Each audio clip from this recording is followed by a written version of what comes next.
Votre invitation à venir vous rencontrer, je n'ai pas hésité un seul instant.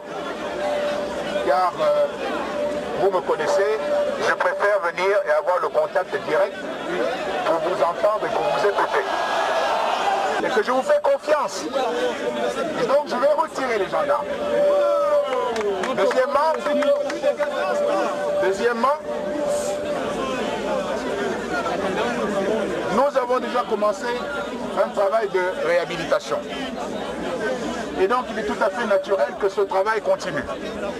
Et un certain nombre de points que j'ai vus sur le document que vous m'avez donné, il est évident que nous allons le faire. La réfection des voiries, la bibliothèque et tout cela.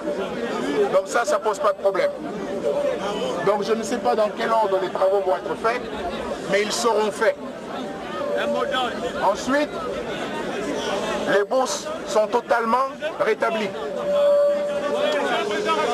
Au moment où je vous parle, elles sont rétablies.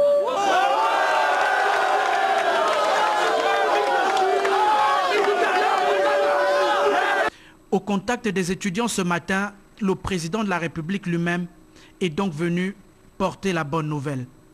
Un dialogue franc et direct, sans intermédiaire et dénué de toute forme de barrière. La stratégie du dialogue ici a levé de nombreux équivoques et des idées préconçues.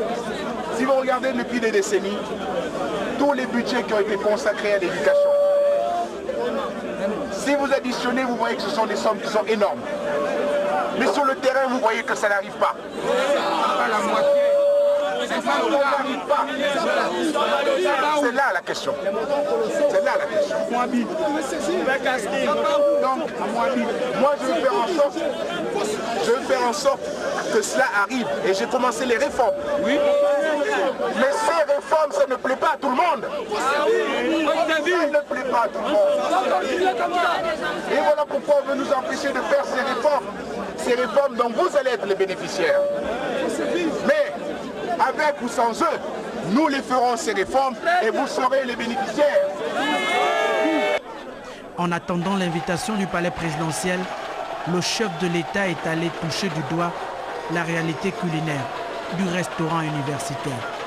Rendez-vous pris pour la prochaine rencontre, certainement tout aussi chaleureuse et riche en symboles.